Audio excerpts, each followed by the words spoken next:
kusoo dhawaada kanaalkeeni video cusub ayaan idiin hayaa marka hore like iyo subscribe ay laabina muuqaalkeena wuxuu ka bilaabanaa isfahan dalka Iiraan qarniyana dawlad ka jirtay dawlad islaami ah ay kala wareegtay taasna waxay keentay saynisyahanno iyo dhaqaatiir fara badan inay dalka ka cararaan dhaqaatiirtaasna waxaa kamid ah Rob mid liiraado isaga iyo dad kale aad u fara badan markab ka soo qaateen markabkaas ninkan xaaskiisa Rebecca oo uur la la saarneed damcooduna waxa dalka England inay u soo tahriibaan muddo maalmo ay soo socdaan kama dambeyntii jasiirad ay soo gaareen waliba England ka tirsan aadnay ugu farxayaan taas habeenkii maalinkaana nasiib xumo dabeelo iyo duufaano ay badii ka dhex bilaabanayaan taasina waxay keentay markabka kontaroolka inuu dhumiyo qalaasaas iyo qeydidaan intay socotay Rebecca ay biyihii daadinayso taasoo micnaheeda taana waqtigii foosh ayaan joogaa hasaatee rafaad dheer kadib wiil qurux badan ay dhalayso Rebecca dhaqtar Robna farxadii u farxay haddana ay soo gabagabowday kadib markabkoodii oo ku dhacay dhagax weyn taasna waxay keentay inuu gadoomo subaxdii xigtana waxaynu arkaynaa dadkii xalay ka badbaaday markabkii gadoomay waxaana raadinayaan isla dadkii ayaga la socday qaar ayagana badbaaday nasiib wanaagoodana buuggii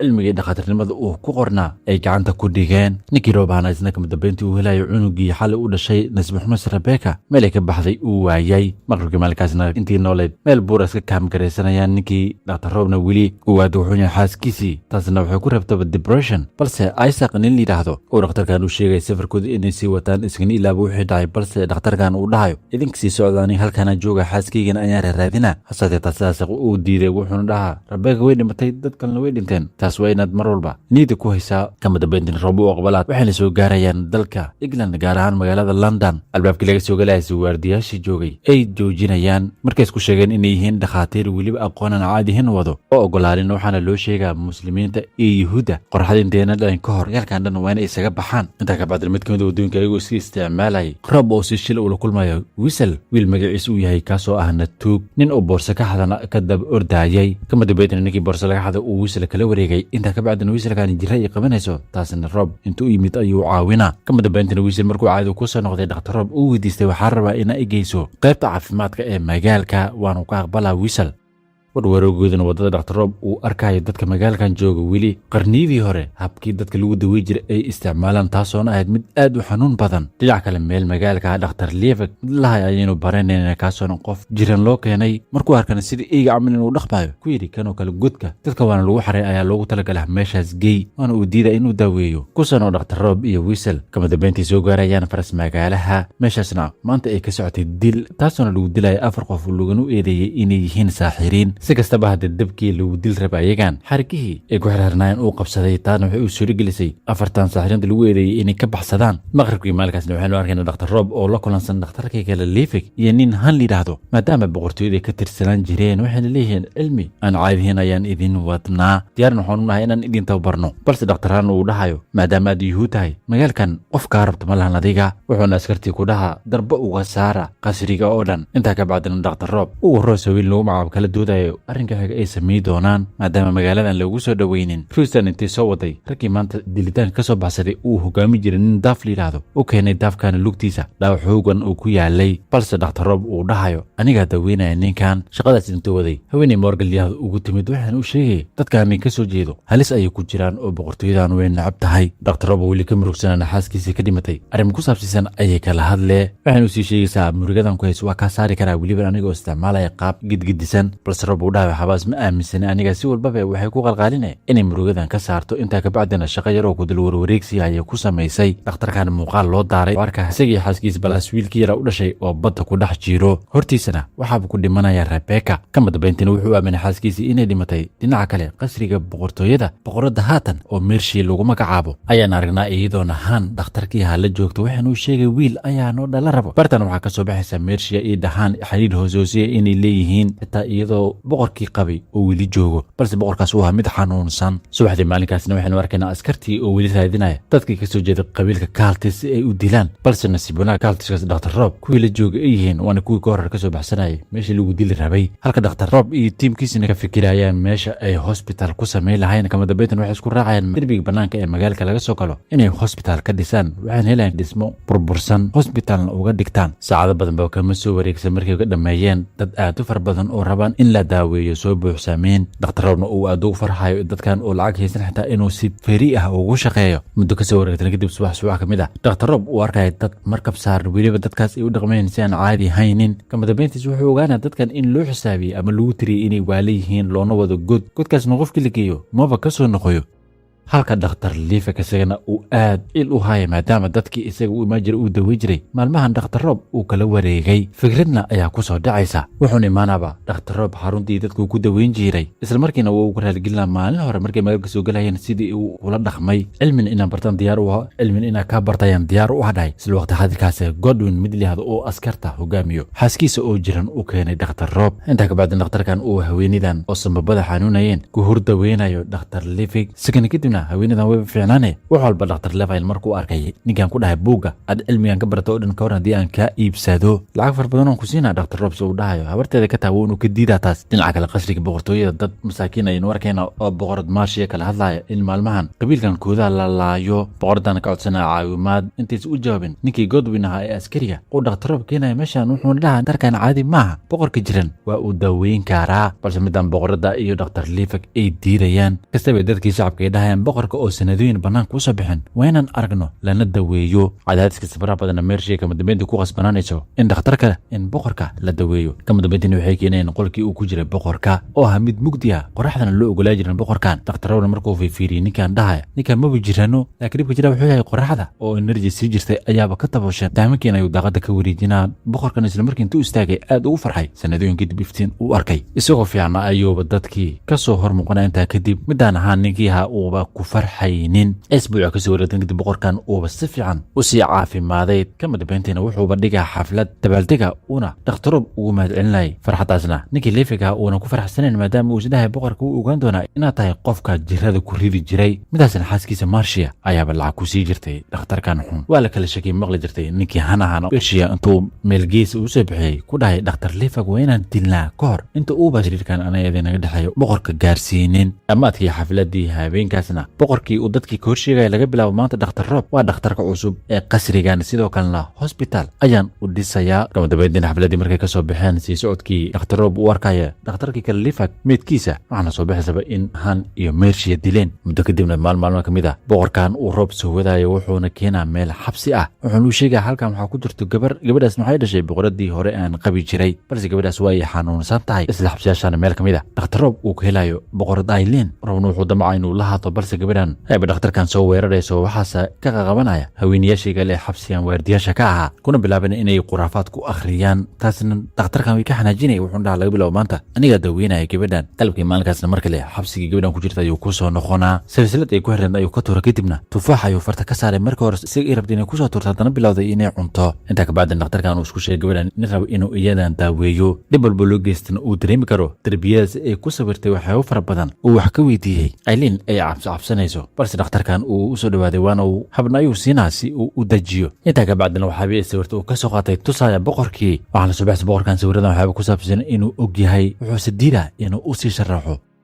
habeenka maalinkaasna qasriga boqorka iyo boqorada wada hadal yeelanayaan wuxuuna u sheegay aad baan ugu farxsanaa dhakhtar Levail inuu dhintay maadaama uu geeyo waxyaabihii ku sameyn jiray kuna dhaartay hadda kadib qofkii waxaaba qaldan raba inuu ugu sameeyo lafihiisa ayaan jijibi doonaa Marcia taan u fahmayso inay degniin tahay hanna lagu soo socday isagana saqdada habeenkaasna maray ahayd Marcia ay soo kacsiido sheeganaysa xanuun inay caloosha ka dareemayso ilaa subaxdiina xanuunkaas way sheeganaysaa subaxdiina waxa uu imaanaya dhakhtar Han boqorkan oo qolkan ka baxana waxayba haweenada soo jeedinaya sun waa inaad ii keentaa boqorkan aan u muddo kasoo wareegtana subax ka mid ah dhakhtar Rob uu u sheegayo Godwin iyo boqorka in gabadhiisa uu rabo inuu daaweeyo dhibaatadii loo geystay ee maskaxda ka gashana ayaan ka saaraya Igors markii uu maleeyay in quraafaad uu ku akhri rabo ku yiri sheekada saas maan ani ii daaya inta ka bacdina qolkii xabsiga ee Aileen ku jirta ayuu imaanaa wuxuuna ku bilaabaa sheekada ku duldu wareegsiya waxaasna haweeneydii markaan intuu ka soo bartay isla markiina gabadhan loo daaraya muuqaalo nin boqora oo seefato dadna laynayo waxaana dhahay balaayadii ayaa meesha joogto ku qeynaysan inuu sii daayo halka banaankana boqor boqorkii oo sugayay dhakhtar Rob uu arkayo in boqorka xanuun uu dareemayo isagoo si rabay inuu u soo bax banaanka si uu daweeyo albaabkii banaankaaba laga xiray ala soo baxso boqorkan boqorada Meershi inay sumaysay horteedan ayuu ku dhimana intaa ka bacdina afayeenkii boqortooyadan uu dadkii dhan isugu wacay wuxuuna sheegaa in dhakhtar Rob uu dilay boqorka isagoo sumeeyay dadkii aad u xanaaqsan kama dambeyntii wax soo galayaan meeshii wax ku daweyn jiray dhakhtarkan wax walba ku rimaadeen inay jibiyaan ayay bilaabayaan ashaq ninkaas oo buugaagtii aqoonta uu qornay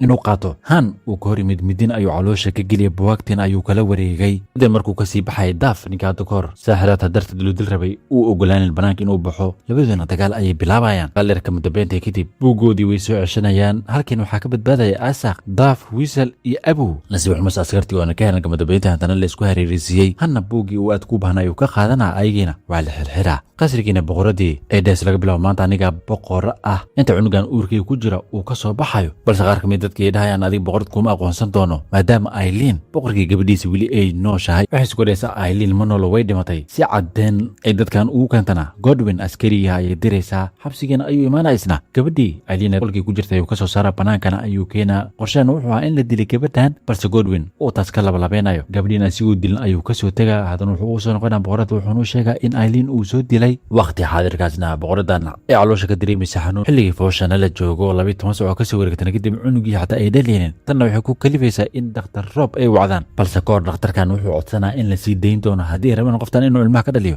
saaxiibayaashiisa sidoo kale Aileen iyo dhammaan dadka kale oo masaakiinta ah hanna taas u aqbala inta ka bacdina wuxuu ku bilaabaa haweenadan inuu ilmihii ka soo dhaliyo waanu ku guuleysana saacada kadib xanuunkii markuu tahay boqoradan dhehso waa in la dilaa dhakhtar Rob waliba sidoo dhaqsiyaha badan birito leh xabsigiisana ayaa lagu soo celinaa nasiib wanaagsan ninkii Godwin ahaa oo si qarsoodiyaha dhakhtar Rob iyo kuwii kale la socday u fasaxayo kana codsada Aileen wayna soo heshaa lagana wuxuu ku jirtaa gudkii bilaa naxariista si wadankan u xukunto boqoradana kala wareegto kama dambeyntiina arrinkan uu Godwin sameeyay markii la soo ogaaday ninka loo askari labadooda ku xifaaltamayaan dagaal Godwin oo ninkan kale u sheegayo in boqorada ay dishay waliba iyadoo sumaysay balse ninkan kale taas uusan aaminaynin dagaalkoodina kama dambeyntii Godwin waa la dilaa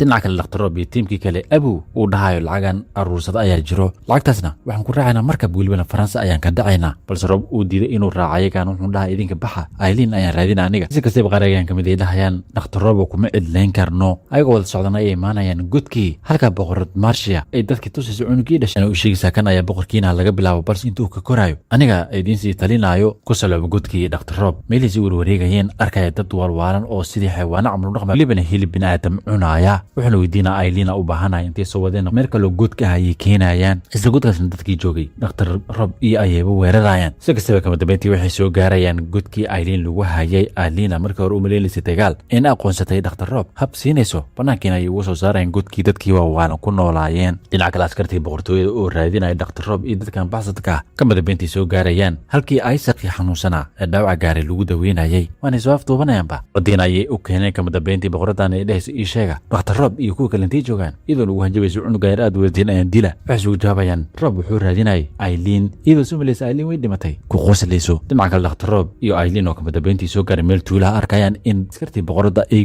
guubeenba tuuladaas oo dhan ayar oo ka badbaadana markay arkeen Aileen aqoonsanaya inay tahay boqorad dhinaca kale London boqoradii soo gaaray newsa in Aileen wili nooshahay dagaalna ay diyaar u taaba inuu kursigan kala wareegto ayada balse boqorada wili aaminsaneed inay gabadhaas dhimatay warkaana fake u yahay halka dhakhtar Hanisna uu buugi uu soo xaday inuu barto wado nasiib xumase qod carabi oo ku qorneed uunan aqoonin ma fahminba intii mid boqoradii dhahayo ninkan ay shaqo liiraahdo naftiisa wayna badbaadisaa si uu u baro buuqan sida loo akhriyo waxay soo jawaabaysaa kuwan Britol waa la dilaaba habeenkaasna saqa dhaxmaraheed han uu Isaac iyo Rose iyo cunugii yara ka soo saaray xabsiga si qarsoodiya magaalada meel ka baxsan ayuu keenay wuxuuna ku dhahay buugiina waa kana qaata cilmigan caadiyeena ku qorna wayna badbaadisaan idinkana baxsada inta ka bacdina han uu sun isa siinayo kadibna boqoradan arkayso dhakhtarkan han oo nafta ka sii baxayso dhinaca kale dhakhtar Rob iyo boqoradii kama dambeyntii tuulo kale soo gaarayaan markay aqoonsadeen haddana boqoradan aad ugu farxayaan si kale tuuladan ay kamid ahayd Morgan haweeneydii hadda ka hor aad noo xanuunsan tahay dhakhtar Rob uu rabo inuu daweeyo ku dhahaysa mar rabo in la daweeyo ani waa dhimo rabay xilligii meeshii lagu duugi lahaa dhaxantii uu sii wadeen waaba ay dhimanaysaa sidoo kale Aileen oo haatan dhakhtar Rob aamintay inuu yahay dhakhtar aan caadi ahayn ka codsanaysa inuu daaweeyo